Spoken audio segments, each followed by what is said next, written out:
Hey, what's up you guys? Marvel Legends Collector here doing my 6th review on not a Marvel Legends, but the Spider-Man 2 Super Poseable 6-inch figure. I've had this figure for a while. Been wanting to review it. I just never felt like it. It's been with me through a lot. The paint's kind of worn out, but that's not a big deal. I have another Spider-Man figure. It's a Marvel Legends. It's from the Amazing Spider-Man 2.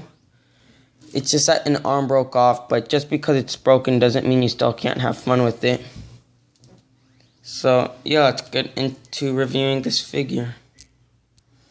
Alright, as you can see, the paint's worn off, but it still works.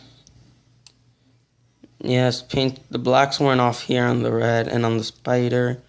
The cobwebbing design is worn off on me a bit. Well, not the design, but like the paint of it.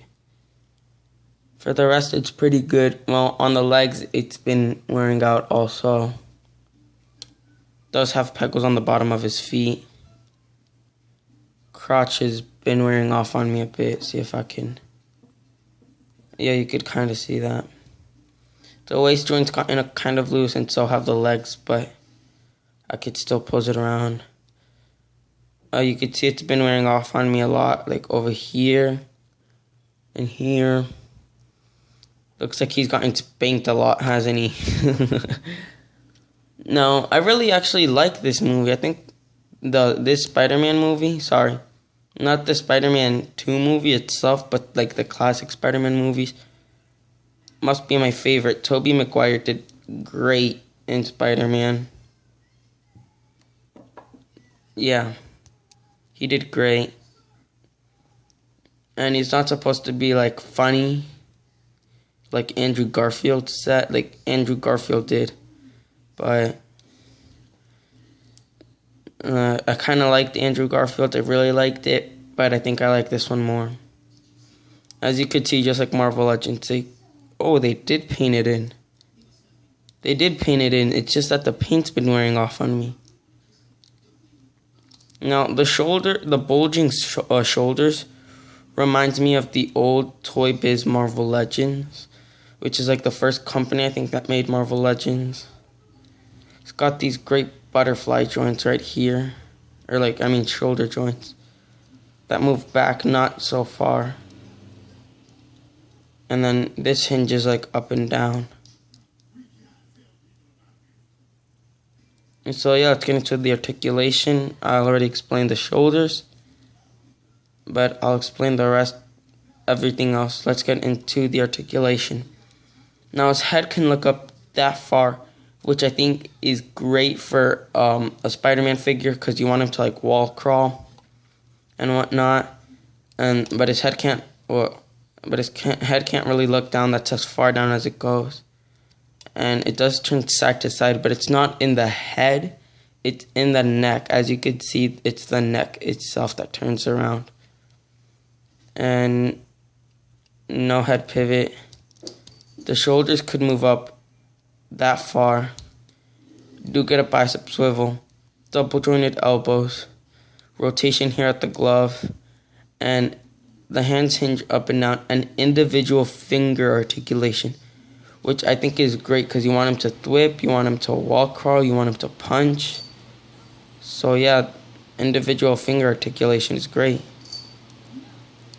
He's got this swivel right here, but like once you turn it, it kind of shows that. So it's kind of weird. No ab crunch there, but there is ab crunch right here, which does that. Bends down that far forward, pretty far back, mainly because Tobey Maguire was very athletic, kind of. And you do get a swivel at the waist. Hip joints move all the way out, which is also great for a Spider-Man figure. They kick that far forward and not so far back. We do get an upper thigh cut. Double jointed knees, which look great because sometimes figures that have double jointed knees don't look so good. And I like how they painted these pegs and this peg here to match the color of the suit. Do get boot rotation. Ankles move up that far. They move down pretty far. We get toe articulation, so you could see, which works great, and which is also helpful. But no ankle pivot, which I'm not really sad about, but I wish they could have at least included ankle pivot. Alright, now my Spider-Man figure here is kind of hard. It's kind of hard to get him to stand. So, yeah, I did take some time doing that. But to finish this off, to measure out this figure, he's standing at about 6.5 inches tall,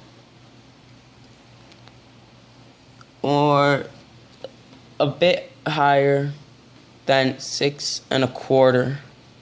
He's in between 6 and 6.5. So yeah, he fits in scale pretty nicely with my Marvel Legends. Please like, subscribe, comment, and share. Until next time, peace.